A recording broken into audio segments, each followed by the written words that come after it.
conjunto, en cambio, esto es curioso, hablaban de los hombres y generalmente hablaban de los hombres para descubrir que todos son iguales, que todos son más o menos el mismo, lo cual respecto al sexo dominante parece bastante justo por un lado, eso de descubrir que todos son iguales, todos son el mismo, lo cual quería decir pues cosas bastante diversas. Se aludía por un lado a que todos se comportaban de la misma manera simple, brutal o lo que fuera en cuanto al comportamiento de relación entre los sexos. Se aludía a que todos fracasaban de una manera o de otra, que todos venían al cabo a demostrar que no eran nada. Se venía a demostrar de una manera u otra la impotencia de los potentes, y a esto se dedicaban. Pero en este último trozo de la historia parece que también se dedican a hablar de ellas mismas, a hablar de las mujeres, y la verdad es que cuando se ponen a hablar de las mujeres, pues ¿qué va a suceder aquí? Como en tantos otros aspectos políticos y culturales, hablan de las mujeres más o menos a la manera que los hombres hablaban de las mujeres, es decir, se trata de reproducir más bien el esquema de comportamiento y de lenguaje masculino. Así que los errores en que los movimientos feministas han caído no se diferencian en lo esencial de los errores en que han venido cayendo los otros partidos y movimientos de asimilación de ímpetus revolucionarios que generalmente estaban más al cargo de hombres, de gentes del sexo dominante. Sí, seguiremos hablando de las mujeres y sobre todo vamos a oír qué es lo que ellos y ellas tienen que decirnos un poco de nuevo, o por lo menos de no repetido, de no interminablemente repetido, como en este terreno suele darse mucho, acerca de la cuestión. Por nuestra parte, es un poco difícil añadir más y conservar ánimos para seguir con las exaltaciones y ánimos hacia las mujeres que una vez y otra hemos dado. Hemos apelado a las mujeres como último resorte contra el Estado, contra el Señor, precisamente por su condición de clase sometida. Hemos dicho más de una vez que probablemente ellas son más pueblo que los pertenecientes al sexo dominante, porque como el pueblo no es nadie determinado, nadie personal, así parece que las mujeres conservaban algo de esta capacidad de ser, como dice la Abel Martín de Antonio Machado, el anverso del ser, es decir, no el ser, sino lo que está por detrás, por tanto algo a su vez también no definido y en ese sentido popular.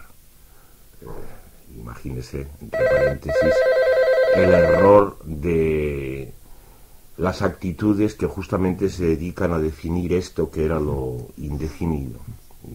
Los que más o menos desde lo alto hablan de las mujeres y las organizan y las constituyen son más o menos los mismos que hablan del pueblo y lo convierten en algo también definido y constituido, por tanto matándolo de alguna manera.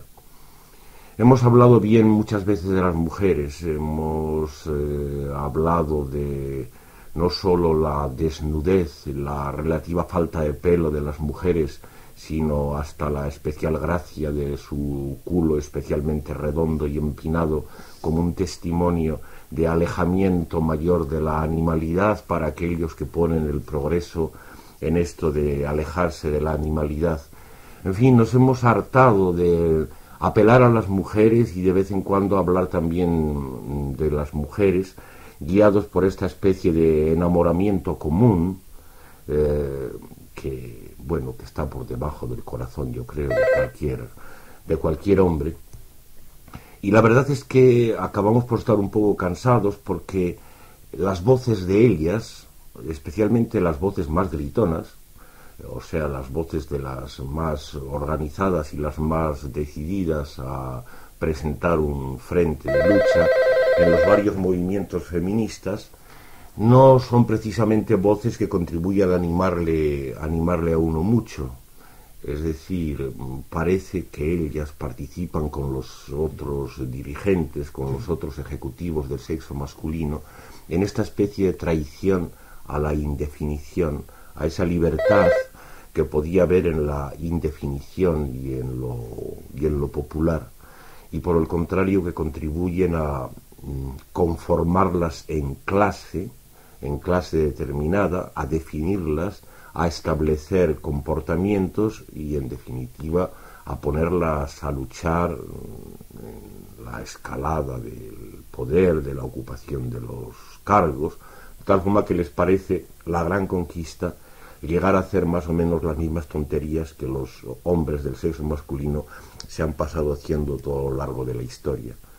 Sobre cuestiones como estas espero que nuestros oyentes y nuestras oyentes tengan algo que decirnos. No sé si habrá ya alguna llamada. No, parece que de momento no. Hablamos pues entonces todavía respecto a esta pretensión de la ocupación de cargos en primer lugar como pretendida conquista. Hay unas equivocaciones muy curiosas que incluso se manifiestan a nivel lingüístico. Me he encontrado discutiendo una vez más, una de las interminables veces en que me he encontrado discutiendo en público de esto, me he encontrado con que les parece muy importante a las que están en este estado de lucha que los títulos de los cargos tengan su femenino y que se diga preferiblemente directora, presidenta, catedrática, médica y cualesquiera cosas por el estilo.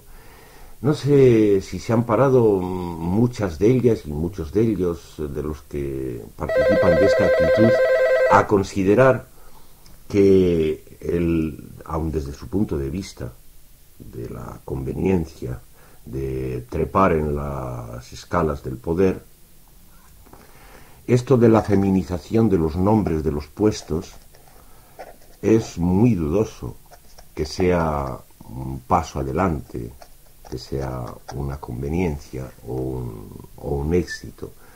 Si pensamos que en la feminidad hay algo especialmente bendito, precisamente en cuanto subterráneo, en cuanto nunca bien conocido, en cuanto indefinido, y si pensamos que esta tontería del género gramatical que tienen algunas lenguas, como por ejemplo la nuestra, tiene algo que ver con la feminidad, entonces la feminización de los puestos de trabajo y de los cargos del poder parece que es más bien un favor que se les está haciendo a los cargos de poder y a los puestos de trabajo. De ninguna manera nada que se parezca a una conquista por parte de las mujeres que se consideran estar detrás del género femenino, de los nombres y en este caso de los nombres de los cargos. El error se puede generalizar en este sentido. No hay cuidado de que las mujeres que conquistan puestos de poder vayan con ello a conseguir ninguna feminización de los puestos del poder. Serán más bien los puestos del poder los que en este caso, como en tantos otros, salgan victoriosos y consigan la asimilación de las mujeres que los ocupan. Y quien dice puestos de poder, por supuesto, piensa en primer lugar pues en las presidentas de gobiernos, en las jefas de Estado, en las ministras, pero después en cualquier otra forma de puesto de poder, incluidos los más modestos puestos de trabajo. En ninguno de los casos la ocupación de esos puestos por parte de las mujeres va a conseguir modificar la esencia de esos puestos y de toda la institución a la que pertenecen para nada. Esas instituciones, esos puestos van a seguir siendo tan masculinos como lo han sido a lo largo de toda la historia, puesto que toda la historia está fundada en el dominio de las mujeres por los hombres.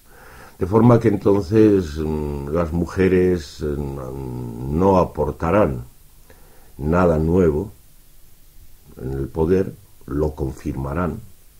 No sucederá ni siquiera nada aquello que se decía en aquella vieja zarzuela donde se cantaba si las mujeres mandaran en vez de mandar los hombres serían balsas de aceite los pueblos y las naciones. Ni siquiera nada en ese sentido, ni en lo referente a la guerra ni en lo referente a las demás instituciones típicamente masculinas. Por el contrario, las mujeres serán las que precisamente en virtud de esta lucha y de este trepe por el escalafón consigan cada vez más ser lo mismo que los hombres de este sexo dominante, es decir, nada, una tontería, todos iguales, como ellas decían otros tiempos, de forma que ellas mismas quedarán incluidas en ese todos iguales, que es una forma de decir la identidad, que está implícita en la definición y en la determinación del ser. Por este camino y por otros muchos tendríamos que seguir. No sé si tendremos oyentes que nos acompañen. Sí, tenemos ya una llamada. Primero voy a repetir los teléfonos. Son el 442-7126 y el 711-1099. Y pasamos con la primera llamada. ¿Hola? Hola. Sí. Bueno, a mí me parece que al menos desde el punto de vista sexual todos hemos salido ganando. Esto de la inclusión de las mujeres en el mundo del trabajo pues las ha hecho más independientes y más libres respecto de los hombres, o por lo menos más libres respecto a los maridos amos que había antes. Ahora cualquier mujer pues le puede plantar al marido la cara, pero antes era como imposible. Entonces de alguna manera yo creo que la liberación sexual de las mujeres pues ha traído también cierta liberación sexual de los hombres, que también antes condenados a las prostituciones y a ciertas relaciones bastante cutres. Entonces, por lo menos desde ese punto de vista, creo que ha estado bien toda esta movida de estas últimas décadas. Vale, pues eso era todo. Muy bien, gracias. Bueno, ha estado muy bien que nuestro oyente plantee esto, que parece que es de sentido común, parece que es lo que todos tendemos a pensar con respecto a la revuelta o al posible cambio que haya habido en estos últimos decenios. Y, bueno, por tanto, algo de verdad debe haber en ello, algo de razonable, solo que oculto por tantas formas de mentira que la verdad, si no se analizan, podemos engañarnos con ese relativo optimismo, podemos engañarnos bastante. Vamos a ver, si las mujeres accedieran a esa especie de relativa liberación o liberalización sexual, como dice nuestro oyente, sin que ellas tuvieran que pagar al mismo tiempo el precio en el que antes hemos estado insistiendo, de dejar de ser mujeres en aquel sentido de lo desconocido, lo indefinido, lo no hombre, para convertirse en personas con su personalidad, es decir, esa misma insignificancia que son los hombres y lo han sido desde el principio. Bueno, entonces estaría muy bien, pero no parece que sea así, parece que ese precio se paga. No sé si nuestro oyente, por decirlo de una manera un poco grosera, estimará un gran progreso las posibilidades de tirarse a una ejecutiva. Es una cosa que, dicho de esta manera tan extrema, plantea un poco de verdad la cuestión de las famosas relaciones sexuales. Es decir, es evidente que no es lo mismo una relación sexual que se establece a la manera que parecía más tradicional, por el encuentro de algo que es como el ser, como lo definido, esa insignificancia de la identidad y la personalidad que hemos dicho, con algo que no es tal cosa y en lo cual puede encontrar alguna amenaza de perderse, una amenaza que al mismo tiempo puede ser una fuente de placer. No es lo mismo eso que tratar con una persona, he dicho una ejecutiva para exagerar, una persona que ya sabe exactamente lo mismo que él, que toma las mismas actitudes que él, y donde por tanto la famosa relación sexual, inevitablemente tenderá a convertirse cada vez más en un contrato, es decir, lo que era tradicionalmente en las instituciones, en el matrimonio y en la prostitución, en las dos instituciones complementarias. De esa manera parece que el precio que se paga por la relativa liberalización pues empieza a serlo bastante caro, para quitarnos las ganas de apreciarla y alabarla sin más. Después pues, hay que salir a la calle y un poco desapasionadamente considerar cómo son en verdad las cosas. Es cierto que los hombres han salido ganando, como nuestro oyente dice, de esa relativa liberación o liberalización sexual de las mujeres. Es cierto que no estén condenados a lo que le ha llamado tipos de relación cutre, como el matrimonio o similares o la prostitución. Esto es más que dudoso. Parece que precisamente esas dos instituciones tradicionales están hoy más triunfantes que nunca. Matrimonio bajo la forma laica, sin necesidad de cura y de juez, de eso a lo que se llama pareja, y la prostitución especialmente en sus formas más progresadas, en las formas de prostituta para ejecutivo, prostituta de teléfono y demás instituciones ligadas con la pornografía. Esto parece que reina cada vez más, y una mujer que no caiga ni de un lado ni del otro parece que cada vez sería más un milagro. En realidad es más difícil y por tanto la oposición entre las dos cosas, lejos de haber disminuido, se vuelve, yo creo, más clara y más tajante. Sí, teníamos una llamada, pero se ha cortado. Han sido un poco impacientes y hoy no sé qué pasa, se están retrayendo un poco de intervenir. Así que creo que nos toca seguir. ¿Por qué podrá ser eso? Cuando aparentemente el tema es el más apasionante de todos los que hemos sacado aquí. Es un fenómeno en sí mismo bastante curioso, ¿no? Tal vez es porque al principio casi me puse en plan de prohibir que se dijeran cosas ya dichas muchas veces y tópicos, ¿no? Eso podría ser un indicio de una actitud bastante sana por parte de nuestros oyentes, que toman enseguida conciencia de que lo que iban a decir pertenece efectivamente al mundo de lo ya dicho, al mundo de los tópicos, y entonces por ello se retraen. Ojalá sea por eso. Y sí, ahora tenemos una llamada. Vamos con ella. Hola. Sí, hola. Sí. Que yo quería decir que me parece bien que las mujeres tengan el mismo derecho a entrar, por ejemplo, en una academia militar o en sitios parecidos, pero que me parece también correcto que tengan las mismas obligaciones que los hombres, como hacer la mili, por ejemplo. Que esto normalmente no se suele decir. Nada más. Ya. Sí, en algunos sitios yo creo que la igualación en el aspecto de lo militar ha sido todavía más fuerte. Creo recordar que en Israel, por ejemplo, se había avanzado bastante más en esta igualación, no decir llegando exactamente al servicio militar, pero algo por el estilo. Claro, este oyente nuestro pues plantea las cosas, no sé si lo hace adrede como para provocar, de una manera muy simple. Él da por supuesto que tiene que haber academias militares y servicio militar, y entonces dice, bueno, pues que las mujeres apenquen también con esto, con lo que apencamos los hombres, ¿no?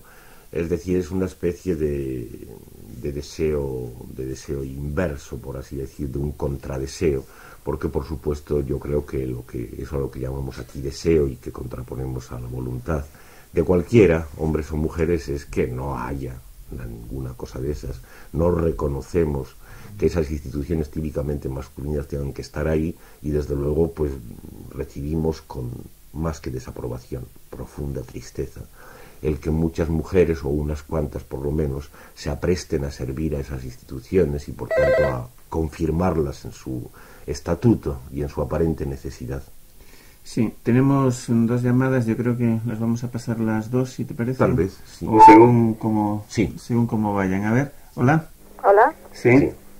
Hola. Hola, sí. Hola, buenos días. Buenos días. Mira, sobre todo este tema, yo creo que igual los hombres que las mujeres somos víctimas del poder.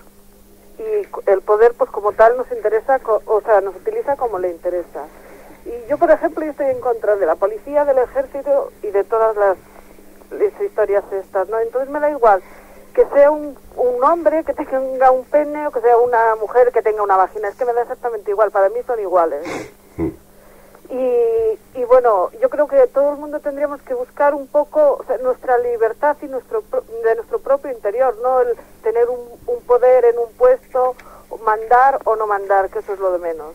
Lo que importa es ser uno mismo. Esto es todo. Bien, muchas gracias. Sí, tenemos que alabar, como siempre suele suceder en todo lo que se habla o lo que hablamos, alabar en lo negativo, es decir, en la negación del reconocimiento de la necesidad o la conveniencia de esas formas, de esas instituciones. Pero yo creo que a nuestro oyente le aconsejaría que no piense que es inocente emplear expresiones de esas medicinales como tener un pene o tener una vagina. En primer lugar, porque los términos medicinales son muy peligrosos, contribuyen a la configuración y desde luego alejan a las cosas que mencionan de las posibilidades de funcionar por lo bajo y sin control de arriba, que es como ellos parece que deseaban funcionar. Y luego porque tener indica algo que en su propia intervención nuestra oyente dice, es decir, eso de ser cada uno, tener su personalidad. Tengo que volver a recordar que la personalidad misma y el ser cada uno es una cosa masculina, valga para lo que valga, el ser cada uno, el ser cada uno el que es, y el tener una personalidad es una institución masculina. Y sí, seguimos teniendo llamadas, ahora son 2. A ver, ¿hola? Hola. Sí. Oye, mira, me llamo Richard. Yo sí quería decir algo, bueno, que llevo pensando muchas veces, ¿no? Y es que hay una revolución pendiente todavía, pero no de una revolución institucional, ¿no? Todo lo que se convierte en institución, tanto para hombres como para mujeres, al final se corrompe, ¿no?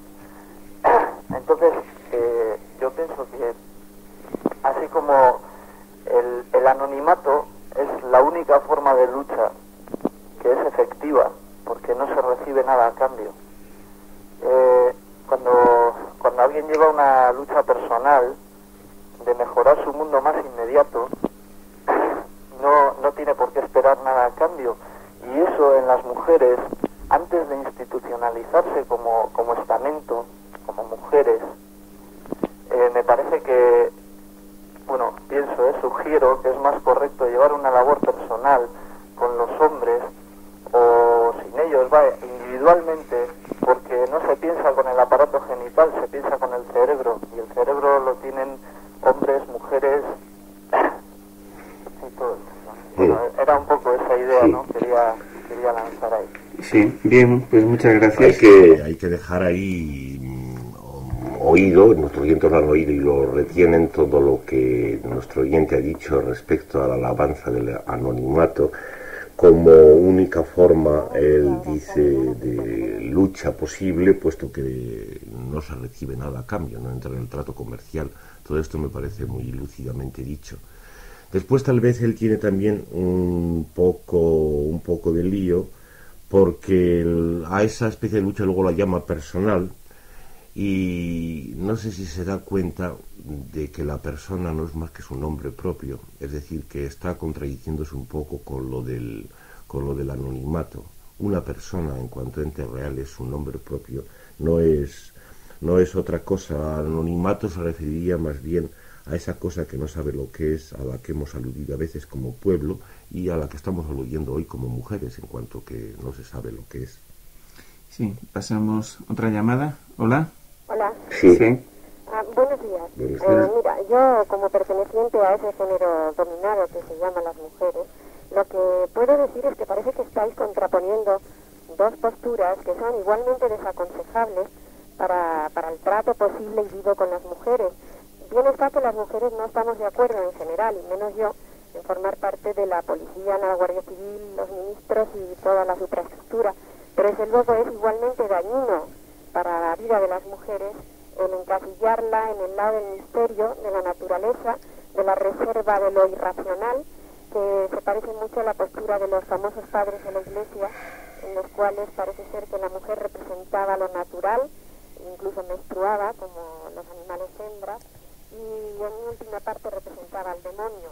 Y eso, esa especie de pavor sagrado, estaba mezclado con la adoración también mítica a las mujeres. Toda la literatura, todo el teatro, todos los mitos tienen una adoración terrible a esa especie de irracionalidad o naturalidad de la mujer. Y en razón de esa adoración a lo misterioso se han hecho verdaderas salvajadas, porque eso no puede estar funcionando como no sea con una contraposición de la violencia, es decir, de la violación más elemental. Entonces, ni por el lado de la adoración ni de la naturalidad, puesto que las mujeres ni son tan más naturales que los hombres, ni nada que se le parezca, forman parte en la misma proporción y de la misma manera que el pueblo, pero el pueblo ya constituido, y por lo tanto sería inútil hablar también de una reserva natural o de misterio de las mujeres. Lo mismo que es inútil querer hacer ahora de ellas parte de la humanidad, es decir, si la humanidad ha sido siempre constituida por hombres y por lo tanto con valores patriarcales, también es igualmente falso una administración de que se incorporen y reproduzcan los valores de la sociedad patriarcal, incluyendo a la policía, a la Guardia Civil, a los ministros y a las infraestructuras. Es decir, que tanto por la vía de la adoración de lo irracional y del misterio, que ha sido la tradicional y hasta ahora me parece que ha sido dañina, tampoco está bien ni una ni la otra, y solamente quería decir eso. Bien, muchas gracias. Ha sido ya bastante, y nuestra oyente, yo creo que ha hablado con una voz muy, muy personal. Aparte de elocuente y articulada, cosa que tal vez las mujeres pueden ser sin necesidad de tener que ser hombres, yo creo que ella ha sido bastante personal y por tanto bastante hombre en sus manifestaciones. Hay sin embargo un error lógico que se le escapa y que está en la base de todo lo que ella nos ha dicho, porque ha hablado de encasillarlas en lo irracional. Parece como si pensara que cuando a alguien se le desencasilla de lo encasillado y encasillable, que son las instituciones masculinas, las únicas que hay, entonces necesariamente se le tiene que estar encasillando en lo otro, y lo otro quedar a su vez perfectamente definido. Esto es lo que han hecho los hombres a lo largo de toda la historia, cuando, como nuestro oyente dice, han hablado de las mujeres, hablando del misterio de lo femenino y del eterno femenino y de tonterías por el estilo, ¿no? Pero se le escapa que puede muy bien, y que además es lo único lógico, que el liberar de un encasillamiento no implique que lo otro esté también encasillado. Lo otro no tiene por qué llamarse ni misterio, ni eterno femenino, ni nada. Es, sin embargo, es sin más lo que no es esto. Y a eso es a lo que estamos aludiendo continuamente de manera indirecta, al negar la incorporación de las mujeres al orden establecido. Lo que resulte como otro, de eso no sabemos nada. Sí, vamos con otra llamada. Hola. Hola. Sí. Bueno, quiero deciros primero que escucho fatal la radio desde aquí, entonces perdonadme si digo algo que se ha repetido ya o está fuera de contexto. Sí, perdona, ¿desde dónde escuchas? Llamo desde Alicante. Ah, vale, gracias. Entonces, lo que dice Agustín lo escucho bastante bien, pero si llama a alguien, pues la verdad no lo oigo bien, ¿no? Sí, o sea, yo creo que Agustín tiene razón cuando dice que no llamamos mucho porque el tema de las mujeres yo creo que se está hablando y se está tratando demasiado, ¿no? Sí. Entonces, yo me siento en estos momentos personalmente abrumada por la cantidad de información y de temas que se tratan sobre la mujer. Yo no sé si esto es bueno o es malo. Hace un tiempo o hasta ahora yo creía que era bueno, pero ahora ya empiezo a pensarlo, ¿no? Si esto es bueno para nosotras o realmente no es tan bueno, ¿no? Entonces, para decir algo distinto, ¿no? Como se dicen tantas cosas y yo la verdad no se me ocurren tan pocas cosas nuevas, ¿no? Que decir, pues para decir algo distinto, lo que ha comentado Agustín de el precio que hay que pagar, ¿no? Por ser iguales, o yo no sé si tanto pretendemos ser iguales, ¿sabes? O sea, lo que ha dicho este amigo que ha llamado de lo de la mili, yo creo que no tenemos, o sea, por qué estar ahí, ¿no? Obligación. Yo creo que la mayoría de los hombres pues tampoco quieren hacer la mili. O sea, que eso es algo que no aspiramos, porque si ya la mayoría pensamos que es algo que no queremos, no tenemos nosotros, porque en el momento que empezamos a tener las reivindicaciones, reivindicar algo que sabemos que bueno, que no nos interesa o no nos conviene, ¿no? Entonces, yo no sé, quisiera que hablaras un poco del precio que se tiene que pagar, ¿no? Cuando accedemos a esos puestos de responsabilidad o esa supuesta igualación, ¿no? Porque entonces, como yo creo que las mujeres hasta ahora hemos sido una especie de sistema paralelo, que ha estado en contacto con la naturaleza, con ese otro poder de, no sé cómo explicarlo, ¿no? De esas otras cosas, del calor, de no sé, de sentimientos, y de alguna manera la fuerza de nuestra ha estado ahí. El precio que se tiene que pagar para acceder al otro sistema, yo creo que es muy alto, ¿no? Sí. Yo por lo menos ahora estoy en ese paso, sí, y creo que lo estoy pagando de una manera además muy cara, ¿no? Porque vale que estoy accediendo a unos puestos de trabajo que no sé si quiero ya como persona, ¿no? Pero el precio que estoy pagando también como persona es muy alto, y a lo que tengo que renunciar también, ¿no?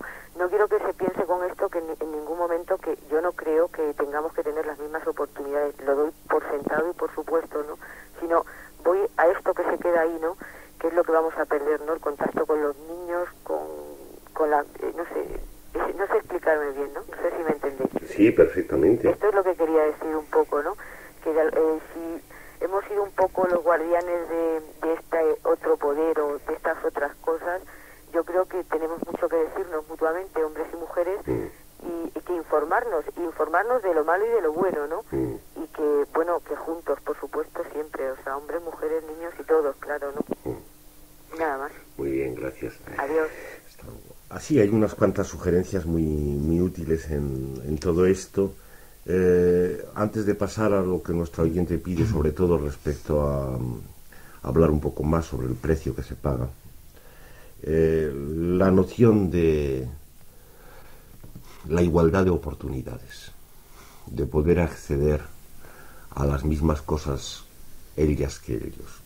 Este es un engaño lógico y comercial en el que hay que parar mientes una y otra vez. Es decir, el truco del Estado... Es necesario que estén para levantar la voz ante los increíbles atropellos, las grandes atrocidades que se cometen con las mujeres. También se cometen con los hombres, ¿no? Pero bueno, son cosas como recientemente los escándalos de la minifalda y todo esto claman al cielo, ¿no? Y claro, si no hubieran estas organizaciones, prácticamente la voz de la mujer, como digo, en este podrido y más que podrido sistema, quedaría desautorizada, ¿no?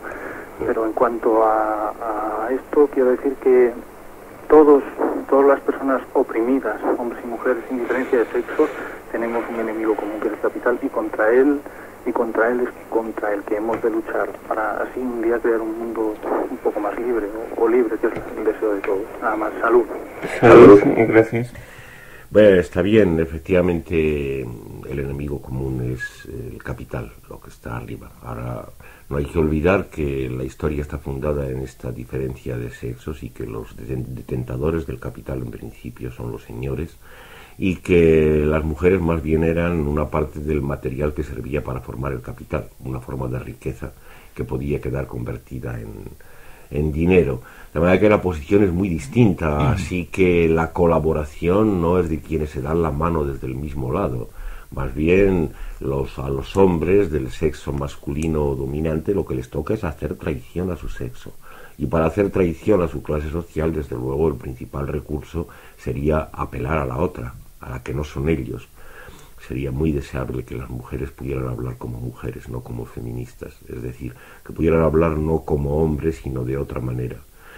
No es que, como nuestro oyente, uno de nuestros oyentes anteriores negaba antes, cuando decía no se piensa con los órganos genitales, no es que vaya a decir que se piensa con el coño y que es el coño el que tiene que hablar necesariamente así, pero algo hay en eso.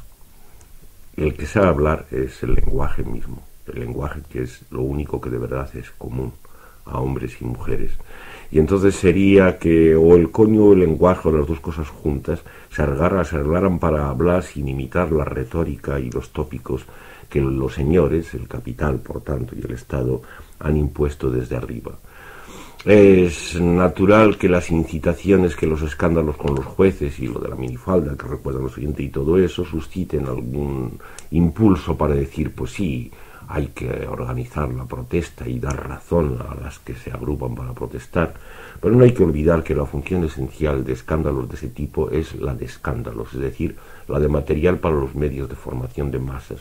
Todo lo demás está muy subordinado a ello, y los medios de formación de masas están tan bien constituidos que, como ya he sugerido alguna vez, a falta de otro recurso se puede asegurar que todo lo que ellos aprovechan mucho es mentira. Es decir, tiene en sí alguna falsedad, está mal planteado. Sin entrar ahora en estos casos particulares en cómo pienso que está de mal planteado. Bueno, pues con esto nos despedimos ya. Parece que llegaba alguna llamada, pero bueno, no va a dar tiempo. Bueno, podemos, ahí, ya que se han retrasado tanto. No, ya se ha cortado. Bueno, pues entonces únicamente deciros a los interesados que Agustín el domingo estará en Donosti hablando en la Casa Oquendo a las 12 horas. El último patriarca se titula La intervención y está organizado por la Asociación Antipatriarcal. Y mañana esta tarde en Estella.